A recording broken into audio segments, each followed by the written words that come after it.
Hi! May isi-share ako sa inyo na example ng sahod ng isang online casino dealer. Pumapasok dito yung basic, KPI, attendance incentives, at food allowance kung merong food allowance or pa free food si company.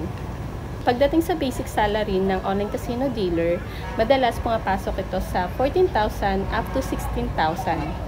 Pero itong example na isi-share ko sa inyo, 16,000 ang basic salary. Bakit kailangan ng basic salary? Ang basic salary, dito pumapasok yung government law. Dito pumapasok kung mayroon ka bang tax or hindi ka kukuhanan ng tax. Kaya, ang basic salary ng online casino dealer, yung ibang company, nilalagay lang nila is 14,000 or 16,000. Para wala kang tax pagdating sa government law. Pagdating naman sa KPI, ano ba ang KPI? Ang KPI parang performance bonus.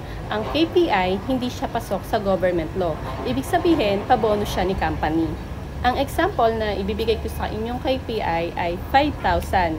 Yan yung mga basic na KPI ngayon sa online casino dealer. Sa KPI, meron tayong tinatawag na grading system. Merong nakakakuha ng grade A, B, C, and D. Pag nakakuha ka ng grade A sa KPI, yun yung buo na makuha mong KPI. Kunwari is 5,000. Pagka nakuha mo yon, ibig sabihin, wala kang mistake, wala kang absent or late. Dahil sa KPI, pumapasok din yung performance mo pagdating sa attendance. Pag nakuha mo naman sa KPI ay grade B, makakakuha ka ng 3,000. Ulitin ko, ang grade A ay 5,000, ang grade B ay 3,000. Pag naging grade B ka, ibig sabihin, meron kang mistake or meron kang absent or late. Pag bumaba naman sa grade C, ang grade mo sa KPI, ibig sabihin, marami ka talagang mistake. At ang grade C, parang pasang-awa na lang yun. So, makakakuha ka ng 1,500 pag grade C ang nakuha mo sa KPI.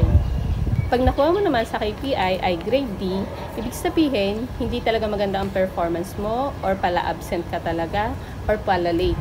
Kaya, pag grade D ang nakuha mo sa KPI, 0 na ang KPI mo. Meron ding attendance incentives or attendance bonus.